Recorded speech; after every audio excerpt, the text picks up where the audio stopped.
¿Qué es la cultura organizacional? Esta radica en entender las organizaciones desde una perspectiva psicosocial, comprendiendo la historia, las creencias, las normas, los valores, los héroes, y con héroes no me refiero a los típicos héroes que conocemos en los cómics. No, estos héroes se atribuyen a las personas que crearon o fundaron la empresa u organización. Un ejemplo, les puse aquí la imagen de el fundador de la empresa de comida KFC.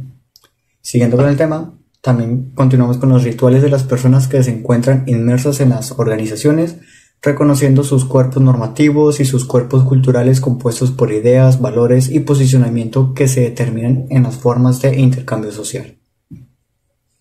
William Ouchit, para él, la cultura es de una empresa, la constituye la tradición, las condiciones y los valores que dan lineamiento para un patrón de actividades, opiniones y acciones. Otra forma más fácil de entender qué es lo que es la cultura organizacional, pues es como la personalidad de la organización. Este influye en cómo se trabaja, en la toma de decisiones, en las relaciones de los trabajadores y equipo, e incluso también afecta o interviene en lo que viene siendo en cómo se llegan a enfrentar los cambios. Diferencias entre la cultura y el clima organizacional. Puse este tema para que se entienda mejor qué es la cultura organizacional, ya que muy comúnmente se suele confundir o se suele juntar la cultura organizacional y el clima organizacional, cuando realmente son dos cosas diferentes.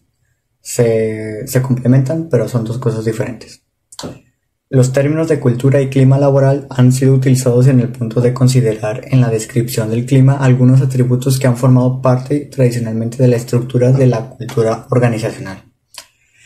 Tal es el caso de la definición dada por Kundu, donde atribuye características organizacionales y estados relativamente duraderos en el tiempo al clima, cuando éstas forman parte de la definición de cultura organizacional, o sea, lo que les comenté al principio. Ahora, pasándonos con las diferencias de cada una, la cultura organizacional permite entender cómo se relacionan las cosas dentro de la organización, siendo por tanto más contextuales en el momento de entender el funcionamiento de las variables que definen el entorno organizacional. El clima organizacional puede ser más generalizable y menos específico al momento de entender los comportamientos organizacionales. Para que quede mejor, aquí les dejé una pequeña tabla diciendo las características y un ejemplo de esto. En la cultura organizacional, sus características es que es algo más profundo, duradero y a menudo implícita. Y como ya les dije en la primera diapositiva, es la personalidad de la empresa. Un ejemplo es que cada fin de mes se realiza un convivio en las oficinas. Es algo que nomás se va a hacer en esa empresa en esa empresa es algo que nomás hacen ellos. Por eso es algo de la cultura organizacional.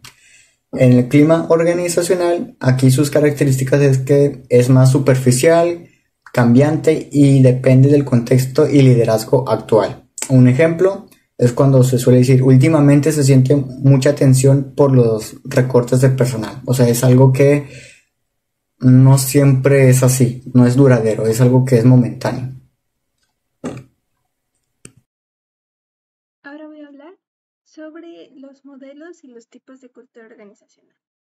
Pero primero, los modelos de cultura organizacional son estructuras conceptuales o sistemas organizados que nos asisten en la comprensión, el delineamiento, la catalogación y la dirección de la atmósfera interna de una compañía. Estos modelos se aplican a las empresas no solo para discernir su identidad, sino también para proyectar su futuro y trazar camino para alcanzarlo. Voy a presentar 4 modelos, iniciando con el modelo de valores contrapuestos de Cameron y Quinn. Esta herramienta detalla previamente dos ejes claves: la focalización interna y externa y la preferencia, que es por la estabilidad y la flexibilidad, para agrupar las culturas en 4 categorías: clan, adocracia, mercado y jerarquía. Funciona como una especie de mapa que señaliza la inclinación principal de la personalidad de la organización. Después tenemos el marco de Denison. Este esquema se concentra en la conexión entre la cultura de la empresa y su eficacia operativa. Evalúa la cultura basándose en 4 atributos esenciales: la misión, adaptabilidad, involucramiento y la consistencia. Esta particularmente es valiosa para observar cómo la cultura repercute directamente en el rendimiento empresarial. Como tercer modelo están las dimensiones culturales de Hofstede. Aunque originalmente concebidas para culturas nacionales, estas dimensiones como la distancia de poder, el individualismo frente al colectivismo o la evasión de incertidumbre, entre otras, son igualmente pertinentes para la organización. Ayudan a descifrar las inclinaciones culturales y su influencia en la estructuración y operación de la empresa, especialmente en entornos con diversidad cultural. Después tenemos el modelo de los estratos culturales por Edgar Schein. Este enfoque divide la cultura en 3 capas, cada una más profunda y menos evidente que la anterior. Están las manifestaciones visibles, que son los artefactos. Estos son los elementos más superficiales y detectables, tales como el diseño del espacio de trabajo, los códigos de vestimenta, los emblemas corporativos o los rituales y ceremonias. Son fáciles de observar, aunque su significado subyacente no siempre es obvio. Después, los valores expresados, que son los valores propugnados, se refieren a las convicciones y principios que la organización verbaliza. Se evidencian en la misión, visión y las declaraciones de valores, los eslogans y las filosofías operativas. Representan los ideales que los miembros de la organización creen que deberían guiar su conducta. Y las premisas fundamentales, que son los supuestos básicos subyacentes. Estos constituyen el núcleo intangible de la cultura. Son ideales y creencias inconscientes y profundamente arraigadas que orientan el comportamiento y la percepción de los individuos. Un ejemplo sería la creencia de que el personal requiere supervisión constante porque está siendo no está siendo muy productivo, o al revés, que los empleados son proactivos y dignos de confianza. Y estas suposiciones son difíciles de identificar porque forman parte del modo de pensar habitual de las personas sin que éstas sean conscientes de ello. Ahora hablaré de los tipos de cultura. Son 5 los que mencionaré, iniciando con las que están orientadas al poder. Estas quieren dominar todo lo que se encuentra a su alrededor y vencer cualquier obstáculo. Son las personas que tienen el poder y quieren tener el control total sobre los procesos, el contexto y a sus subordinados. Este tipo de organizaciones tienen el objetivo de extender su control al tomar ventaja de las demás organizaciones y se caracterizan por ser empresas competitivas y muy celosas con su territorio. Ahora, las empresas dirigidas hacia la persona. Estas buscan entender y atender las necesidades de sus funcionarios. En este tipo de cultura, la valoración de los miembros en la base fundamental para construir los instrumentos de la empresa son muy importantes. Estas organizaciones pierden el sentido cuando dejan de satisfacer las necesidades de sus integrantes. Después, hacia las normas. Las responsabilidades y tareas se descomponen en elementos más pequeños a la par que se establecen unas normas. Sin embargo, es una cultura que carece de flexibilidad, dado que se tienden a seguir los mismos procedimientos aun cuando las situaciones presenten cambios. Después tenemos la resolución de problemas, que estos están basados en datos y en una correcta planificación. Suelen responder a las situaciones mediante tareas complejas que implican la toma de decisiones estratégicas. La observación de los resultados es importante para dirigir las actividades hacia un lugar u otro. Y por último, la integrativa, que es la que coloca igual importancia en las personas y en el desempeño. Solo que estas empresas se enfocan en sus equipos y en el éxito de la compañía como un todo más que en el individual. En funciones de la cultura de organización, tenemos primero la identidad corporativa, la cual proporciona a la empresa una identidad única, diferenciándola de otras empresas. Esto incluye valores, misión, visión, que guían las decisiones y la manera en la que la empresa interactúa tanto internamente como con clientes y socios. Después tenemos la guía de comportamientos, las cuales son normas y valores de la empresa que se establecen las cuales establecen el marco de referencia para la toma de decisiones, ayudando a los empleados a actuar de cierta forma determinada con los principios de la organización, fomentando así la coherencia no solamente en la gestión, sino también en la ejecución de las tareas. Tercero, tenemos la motivación y compromiso, la cual influye directamente en la motivación y en el sentido de pertenencia de los empleados, ¿verdad? Buscando un mayor índice de satisfacción y compromiso con la empresa, de esta forma manteniendo los talentos que vayan llegando.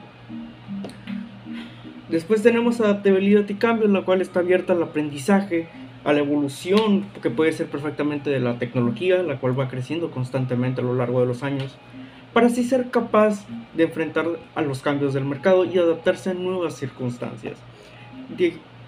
Como quinto punto tenemos la coordinación y cohesión, la cual al establecer valores, normas comunes, la cultura organizacional promueve la colaboración y el respeto entre los empleados, buscando un ambiente de comunidad, mejorando así la comunicación interna, generando un ambiente de trabajo más armonioso.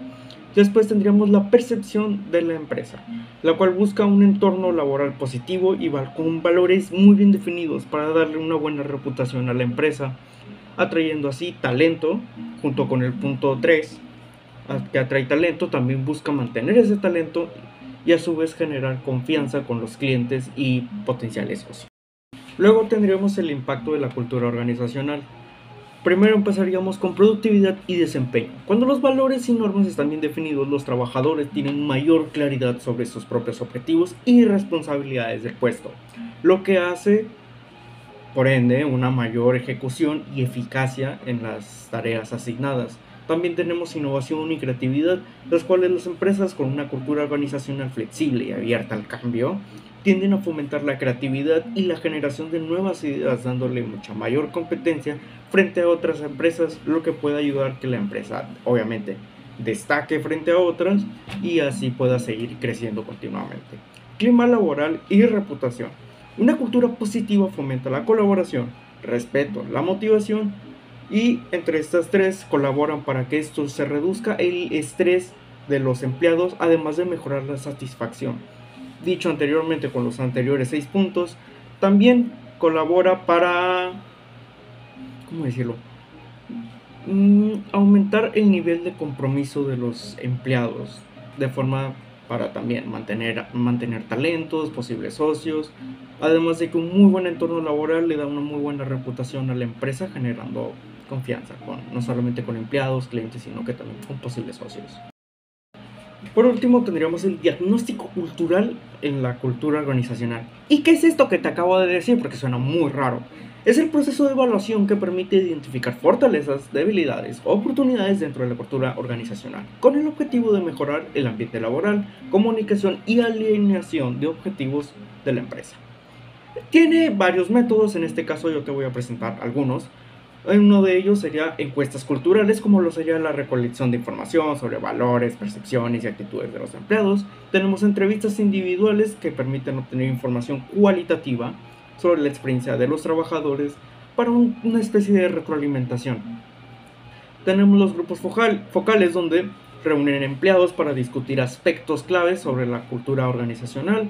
Tenemos la observación directa, la cual analiza el comportamiento y la interacción entre los trabajadores para identificar si hay alguna clase de conflicto que se pueda para buscarle un tipo de solución. Tenemos el análisis documental, la cual es una revisión de políticas, misiones, visión y valores de la empresa. Todo esto para confirmar que la empresa está siguiendo el camino adecuado según el camino deseado. Después tendríamos los modelos. En este caso yo te presento 3 modelos porque son bastantes, la verdad. Y anteriormente en las primeras diapositivas también te presentaron otros modelos. Entonces yo te presento otros 3. Tenemos uno de los primeros modelos encontré que se llama valores competitivos, la cual busca evaluar la cultura organizacional en función de 4 valores, que son la cultura clan, la cual está enfocada en más a la colaboración en sentido de familia. Tenemos la cultura autocrática, que promueve la innovación y creatividad. Cultura de mercado, la cual está orientada a la competitividad y resultados. Y la cultura jerárquica, basada en la estructura y el control. También tenemos el modelo Denison, la cual evalúa la cultura organizacional según la misión. Este es el propósito de la empresa, o la adaptabilidad, que es la capacidad de dar respuesta, una respuesta al cambio. La participación, que evalúa el nivel de compromiso, y la consistencia de la empresa, que es una alineación de valores y prácticas internas. Después tendríamos el diagnóstico de cultura organizacional. Suena un poquito raro, pero se evalúa según los artefactos, que son cosas visibles, como sería alguna estructura, una norma, algún símbolo, algún logo, valores compartidos como creencias y fundamentos, y supuestos básicos, ideas que guíen el comportamiento organizacional de algún tipo de forma. Ahora vamos a hablar sobre la gestión en la cultura organizacional. La gestión de la cultura organizacional se refiere al conjunto de valores, creencias, prácticas que definen cómo funciona una organización. Podría decirse que es como la personalidad de la empresa, que influye en el comportamiento de los trabajadores, la toma de decisiones y la interacción con el entorno. Una cultura organizacional sólida puede mejorar varios aspectos, como por ejemplo, puede mejorar la productividad, la satisfacción laboral y la reputación de la empresa. Proseguiremos hablando sobre sus aspectos claves. El primer aspecto que vamos a ver es la definición de valores y principios. Aquí la gestión comienza por establecer y comunicar los valores fundamentales que guían a la organización, su misión y visión, para que todos los miembros compartan y los vivan día a día. El segundo aspecto es el rol del liderazgo.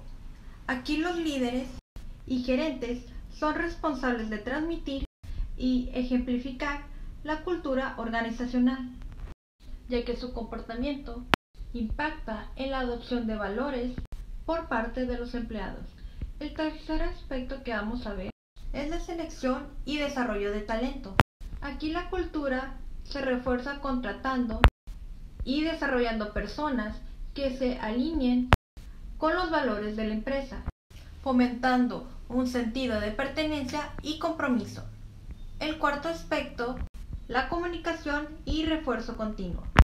En este aspecto es fundamental comunicar de forma constante la cultura organizacional mediante actividades, formación y reconocimiento para mantenerla viva y adaptarla si es necesario. Y el último aspecto es la medición y evaluación. Aquí se nos piden utilizar herramientas como encuestas de clima laboral o instrumentos de evaluación de la cultura organizacional. ¿Por qué se piden? Bueno, porque estas permiten conocer el estado real de la cultura y tomar decisiones informadas para su mejora.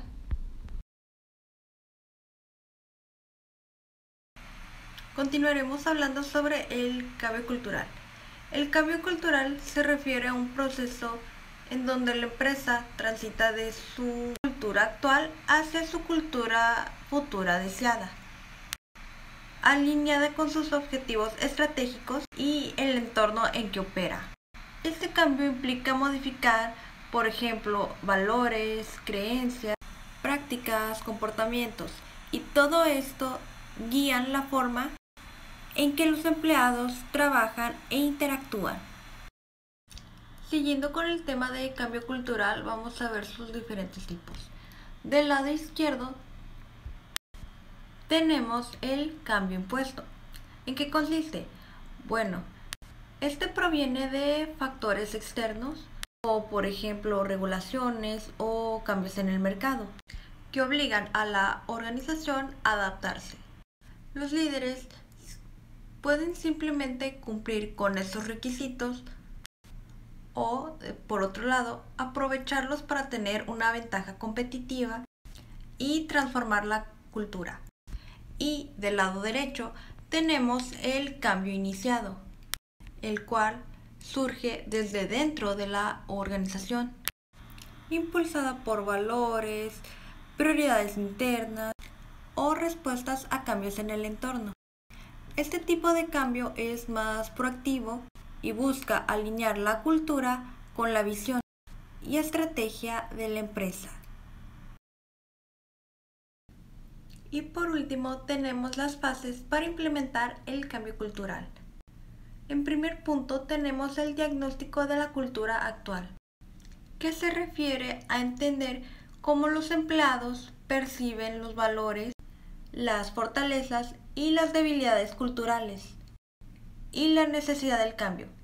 El siguiente punto es la definición de la cultura deseada. Esta nos establece la misión, la visión, los valores y comportamientos que se quieren promover para guiar el cambio. Después tenemos el diseño de la estrategia de comunicación. Aquí nos piden informar y sensibilizar a todos los niveles sobre el significado, alcance y beneficios del cambio, usando canales adecuados. El siguiente punto es la formación de los agentes de cambio. En esta fase se nos pide identificar líderes naturales dentro de las organizaciones que faciliten y promuevan el cambio cultural. Continuamos con la implementación activa. Aquí se moviliza a la organización mediante compromisos, acciones concretas y alineación de procesos con la nueva cultura. Y la última fase es la evaluación y refuerzo, la cual consiste en medir resultados, corregir desviaciones y consolidar el cambio en las prácticas diarias.